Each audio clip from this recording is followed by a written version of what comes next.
In today's video, I go to Rockin' Retro.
we're over here in Riley's Rockin' Retro. We're checking out what he's got to offer here. You guys, I'm telling you, if you haven't been here, you need to come. This has a little bit of something for everybody. Sci-fi, horror, rock and roll, you name it. And he's got more stuff coming. You'll hear throughout the video. So let's get started and let's just see what he has to offer over here on this first side. What do we got going on over in these cases? Everything in this section of the store is all rock, heavy metal. You know, there are some classic rock things. I do have some outlaw country stuff too, because some people do like that. So it's kind of full of everything, man. I try to buy collections, or I've got wholesale accounts to bring things in. I've got everything from, you know, new vinyl. I can get new CDs, T-shirts, things like that. But you know, new music videos. But I also buy collections, so I've got a lot of vintage stuff here. I got vintage cassettes, vintage CDs, vintage vinyl, vintage posters. I've got, you know, action figures, just about anything you can imagine when it comes to heavy metal, hard rock, anything like that. I'm a junkie for it myself. So yeah, I try to grab it all and bring it in here. We got some more goodies. And so we obviously have our Kiss masks. And I just noticed all these lunch boxes up here. These are all retro. You know, they didn't do these back in the day, but I have wholesale accounts to order these, so I can get anything from Motley Crue to Metallica when it comes to lunch boxes, T-shirts, and masks and posters.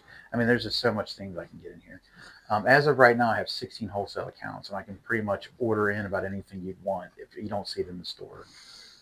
So just to remind everybody, everything here is for sale. Yes. He said everything's got a price. Everything has a price tag. And believe me, everything in here is worth it. Let's hope. Okay, so here we are at the opening. This is how we get welcomed. Yeah, when you walk in, the Stormtrooper costume you see when you first walk in the door is, I'm part of the 501st, which is a costume organization that does movie accurate replicas. And the Stormtrooper actually was a costume that I wore at one point when I did that. But I had all these things in stores, so I wanted to do like a diorama with them and put the stuff on display so people could actually enjoy it. So that's the first thing you see when you walk in the door is this display of movie accurate costumes and things like that. So that's so cool. And you can see, I was pointing out the sand, obviously from Tatooine. Yeah. That is. Yeah, that was the idea, is to make it as accurate as it can get. You know, that could be yours, people. Could you imagine going to a Star Wars convention or any sci-fi convention wearing that? I bet you've been to a couple. I've been to quite a few, yeah. I kind of figured we move that. over here. This area basically of the store is a lot of these are rental cases, so I do rent out to other dealers. But we try to fill it, you know, with as much things that fit the store motive. Like this is a Godzilla case. You know, there's a lot of dioramas back here behind there that I created. Some autograph stuff like a Fonzie jacket. That's an autograph piece with certificate. I totally missed that. Yeah, that is so cool. That is the fun. That's his jacket. There's also like the life-size Gremlins. Those are here. The Yoda back there, that's actually, I built that to replicate the Yoda kid that was in the E.T. movie. So if you look at some of these glass cases, though, there's like vintage Kenner stuff. There's some vintage Star Wars.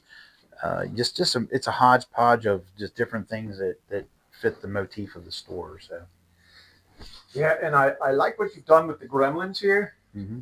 That it looks like did you take the same one and one got dressed no, up? no, and one actually didn't, they're actually the Sugar Tree Studios actually offered these.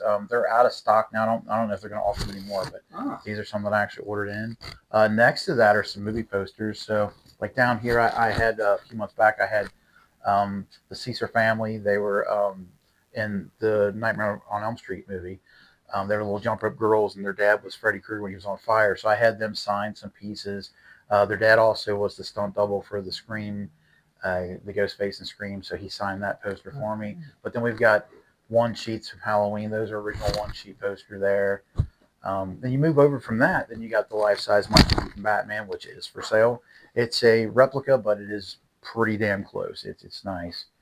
and you would say maybe perhaps this is your favorite thing for this section of the store, yes, actually, 100%. The Keaton is definitely one of my favorite things in here for this section of the store.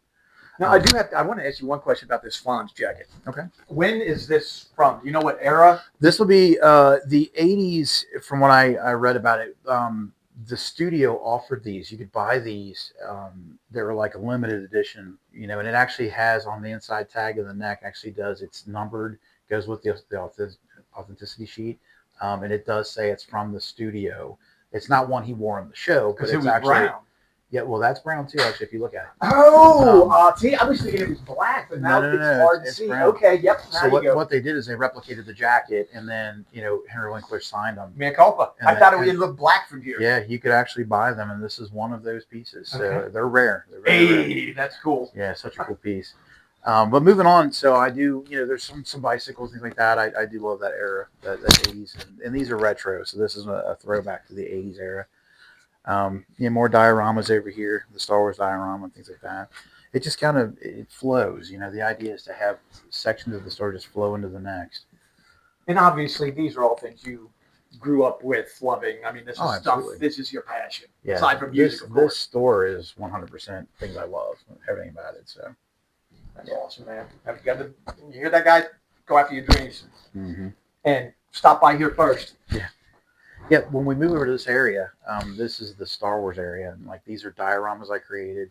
There's also just some knick-knack things that they're more upper end things, I think, for the most part of the Star Wars I carry.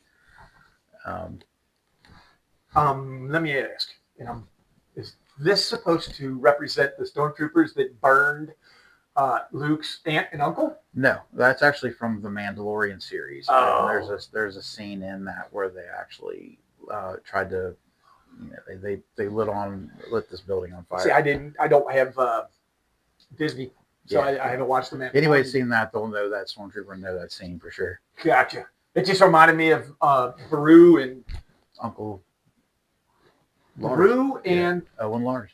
Yeah. Uncle Owen? Yeah, Uncle Owen. Yeah. So this area here, these are costumes I've had for many years. The Darth Vader is a 501st Darth Vader costume that I acquired from a friend of mine. I've had them in, I just wanted to display them so people could enjoy them. So I built this diorama for the store for people to actually come in, take pictures in front of it and all that. Now it has kind of grown with some merchandise because I acquired these original movie posters that I wanted to put out and have for sale. So these are original 100% one sheets from 1977. And then The Empire Strikes Back is another one from 1981. I think that one is from. Now, correct me if I'm wrong. Let me see if my trivia is on point or not.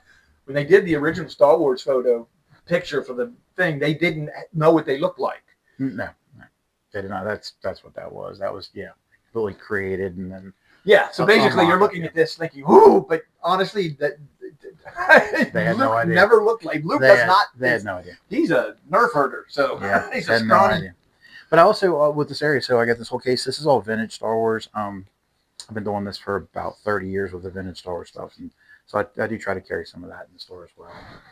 So that's what this entire area is pretty much right here. But when I open on June 20th, I'm opening up a Jaws exhibit here, and it'll be behind this wall. It's under construction right now, so I can't really show you guys. But this wall we're going to turn into the Jaws area where you can buy merchandise from that. The exhibit, nothing's for sale in the exhibit. But, and like I said, it's a separate part of the store. But then we will have posters, T-shirts, things like that that'll be available here. And I'll use this wall for that. So this will change over the next 3 to 4 weeks.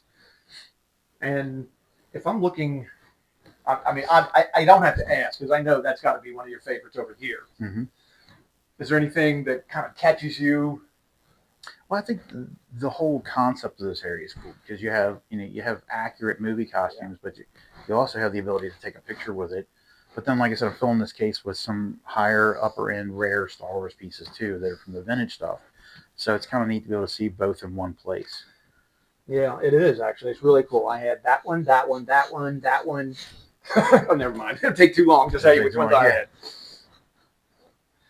Wow. And over here with, this is one I didn't pick up before. So what we have here, ladies and gentlemen, is Donnie Darko Bunny. Mm-hmm. Yeah, it's a costume. It's on a mannequin. And it is for sale. Yeah, so. And it's for sale along with, I love this. Yeah, the Dogma. Dogma Jesus. Come on. George Carlin. God love him. Mm-hmm. And then we got in there. Yeah, we got everything, I think, right? Okay. All right. So we have our DVD rack over here, guys.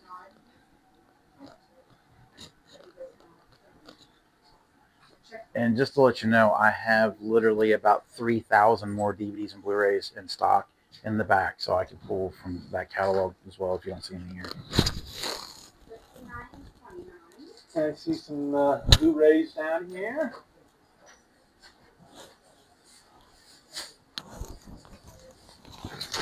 Do you, by any chance, have the Spinal Tap anniversary issue?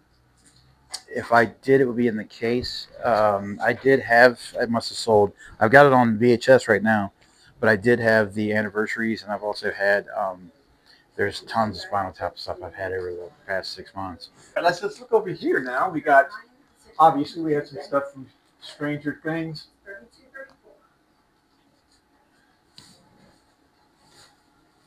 And some more diorama action here. We all know Uncle Eddie here, or Cousin Eddie, I'm sorry.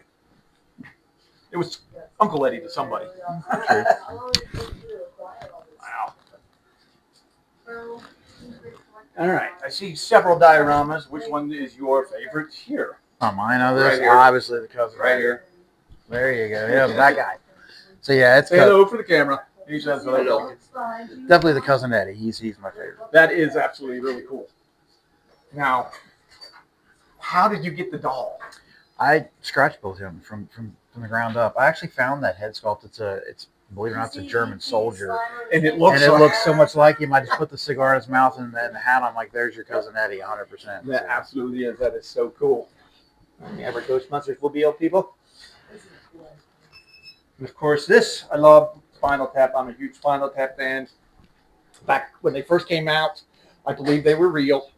I was one of those kids. I lived that life on the road, trust me. Yeah, playing music. Well, I lived that life off the road. I like this. Now, of course, I don't know how many people remember this movie. I mean, it was a niche movie. Yeah. Trick or Treat. Trick or Treat, yeah. It was niche. It was, I think they were like, when we saw it, I saw it in the theater, and there were like 10 people, and they were all guys that looked like me. Right. So I was one of them, you were probably sitting in the row behind me. Right, yeah. Yeah, that's a scratch build from the ground up. Doll included, so. That is just really cool, man. Mm-hmm. You see, obviously, Spider-Man, Jaws, Lobo, Marvel characters, yes? Yep. Okay.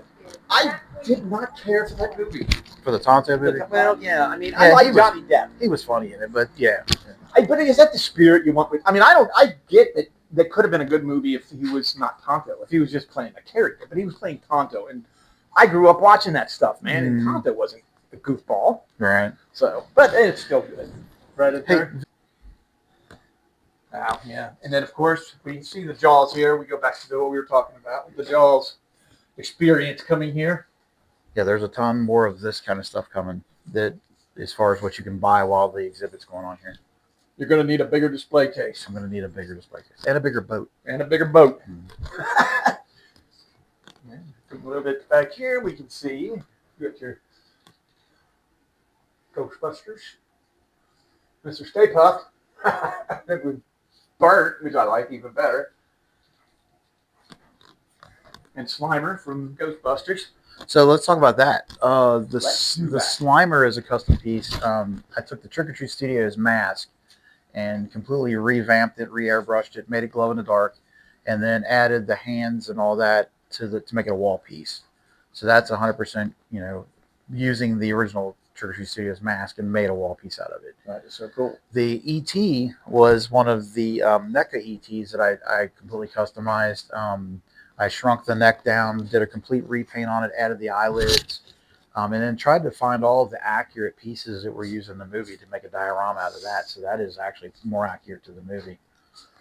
Next to that, we've got like rare pieces like the ET promo jacket. That's for sale. There is an original Alien shirt from 1979 down here hanging. Yeah, I see that. The Chest Burster shirt up there, that's from 1979. That's a rare piece. It's in the glass case. And then next to that is an Alien. It's actually a 3D printed Alien piece a friend of mine did. Yeah, that's and then cool. I created a diorama out of it and painted it and had it. And these are all foam, so they don't weigh anything. Literally, that diorama there maybe weighs 1.5 pounds. So it's a really cool piece just to hang on the wall. Yeah, that it is cool. I mean, I would love to have something like that. It would scare the crap out of my wife, and I'd love it. No, this is so much cool stuff. I like your. He's always got to be doing something. Oh, the Deadpool, yeah. Damn Deadpool. Yeah, that's another custom thing. That's a Hot Toys figure, and then I just made the diorama out of that with wood and foam. Yeah, that's just really. Oh, I didn't even notice this when you had your ET. I didn't see the Speak and Say and the Reese's Pieces. Yeah, if you look at it, the foam, the Speak and Say, and then also the Coors can, that's all accurate to what was used in the movie. So I tried to get it as, like I said, as close as I could to the actual movie. Yeah, that's. But the thing for me with ET is it just reminds me of that damn Atari game. Right. I had it that Christmas. I got that game, and I was so disappointed because it is hard. Have you ever played it? Oh, yeah. Yeah, so. Yeah, right. Oh, wow. All right, so we done over here. Let's see what we got going on over here. Oh, no, I can't even. Why did I not even see this? Bark at the Moon. Awesome. And of course, you have tons of these posters. Right now, we have over 200 posters in stock. Over 200 posters, ladies and gentlemen. Look at some of these. Really cool stuff. And of course, I go back to the Jaws.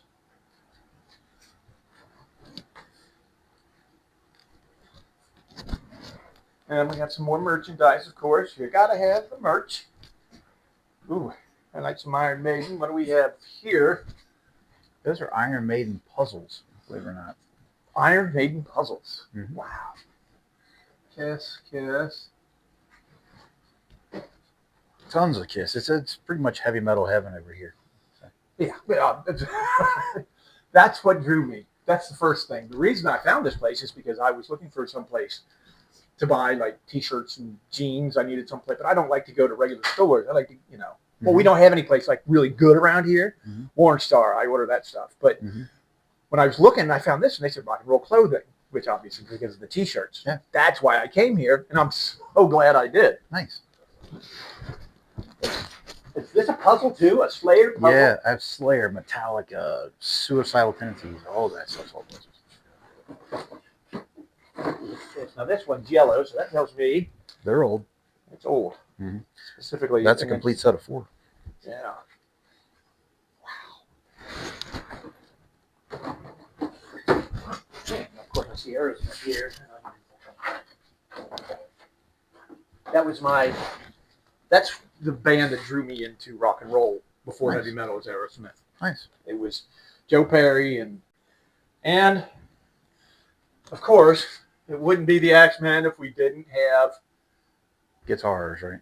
right over here, ladies and gentlemen. And like everything else in this store, guess what? For sale.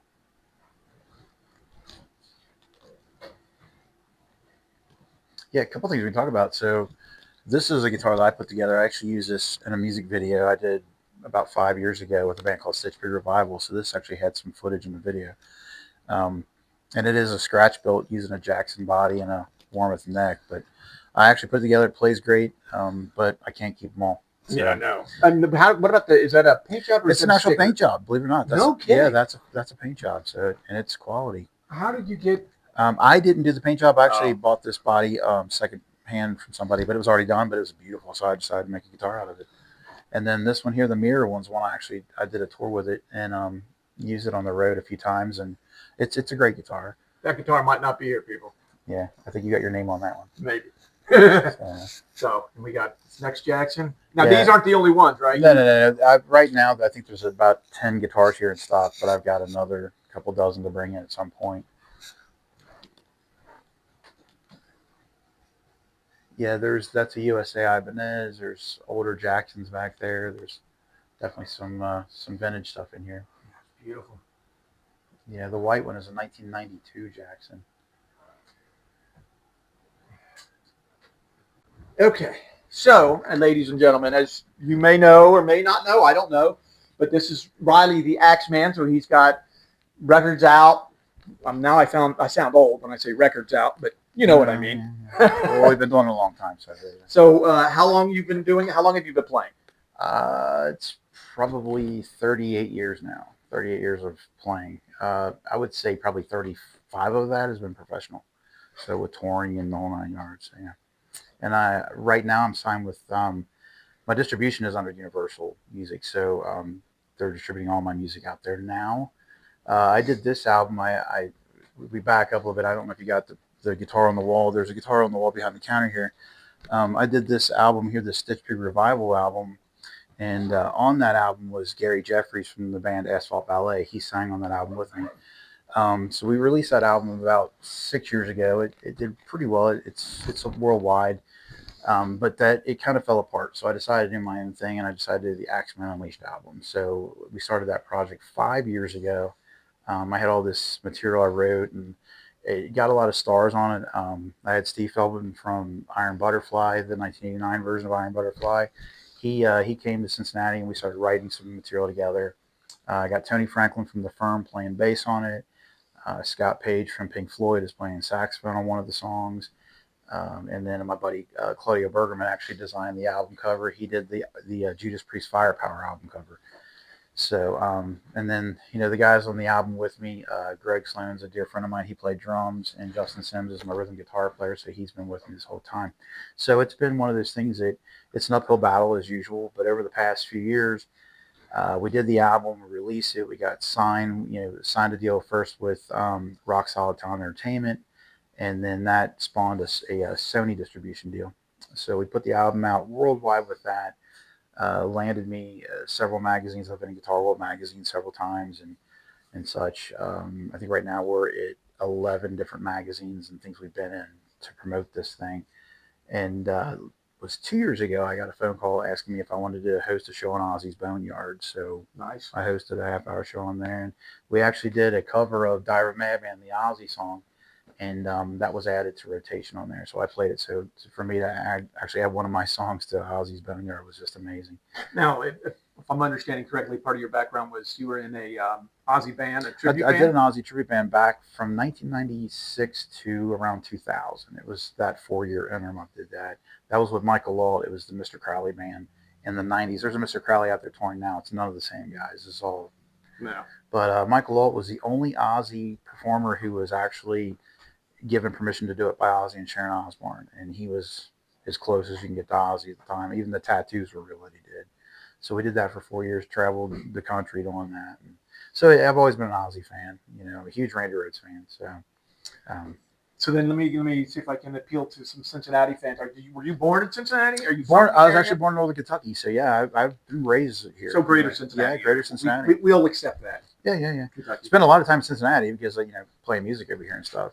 Obviously rehearsed at downtown Cincinnati over the Rhine. I've just done so much. It's been an uphill battle, but jumping from band to band. And back in 2012, I did The Mighty Swine with Mike Skimmerhorn, who was in CJSS. Everybody knows CJSS. Oh yeah. Yeah, so I did that. If you can look it up, the Lust music video, that's me playing guitar. So yeah, I've just done so much over the years. But now where I'm at with my project now is I'm I'm looking to do another album. You know, I want to do another album. I jumped over Universal distribution, so I want to try to at least do 1 or 2 albums with that and put that out over the next few years, and just see what happens next.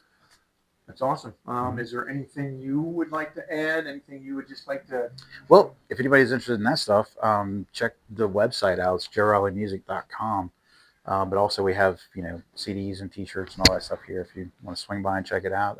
There's music videos online. There's YouTube channel. Just look up Joe Riley Music. Everything pops up. There you go. He's got YouTube. He's got it all. It's everything. And it also ties to the store. So there's a lot of that where you can jump on there and see a lot of things that will lead you back to the store as well. And when you think about rock and roll history, and well, when I say history, I'm talking about our history, like the 80s and such.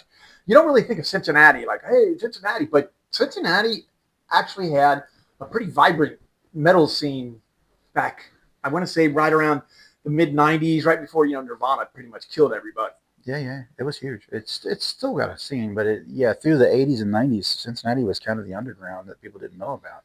But there's a lot of talent here. So, and that's why I wanted to, well, that's not the only reason. That's one reason I wanted to showcase here, because now we have somebody who's come back, and here he is from Cincinnati, or from the greater Cincinnati area, Northern Kentucky. We'll accept it. And what he's done in this store, I mean, it's phenomenal. And his music, if you guys haven't heard it, you got to. That's all I can tell you. I appreciate that. I'm going to tell you right now, my favorite is a song called In Black. Yeah, In Black was great because that was a song that I wrote. I wanted Ozzy to sing on it.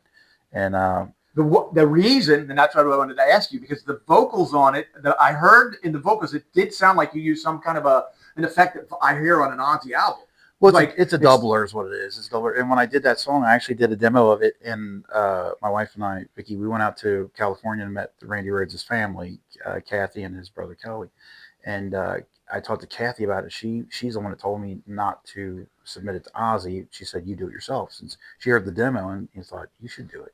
So I did it, and then did a music video for it. We released a video, and it got like 20,000 views overnight. So it made me think, like, maybe I should sing, because I'm not a singer, I'm a guitar player. But as soon as I thought that, well, it worked. And the next thing I know, I landed a record deal, and it's out there. So yeah, well, I think it's again, it sounds exact. It kind of reminds me very much of the No Rest for the Wicked Ozzy vocal. Yeah.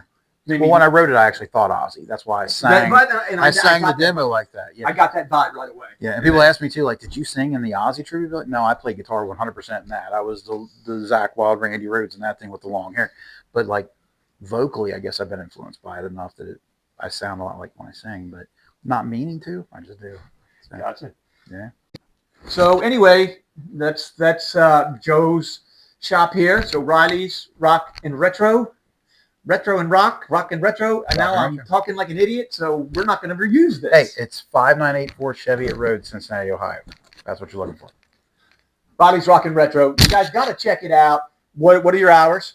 I'm here Wednesday through Friday, noon to 7, and Saturday, noon to 5. And if they can't make it to the store, they can call you and if they have questions. Yeah. Or go on the website. The website's rileysrocknretro.com. All right. Well, I appreciate it. I'm going to be seeing a lot more of you myself. I'm going to come back here for the Jaws thing. You guys, seriously, you got to make it out here. That just sounds like the coolest thing ever. So I hope you enjoyed this video. We'll get back to you later. Have a good time. Don't forget to like, share, and subscribe. Hit that notification, because I've got a part 2 coming with the horror section you're going to love.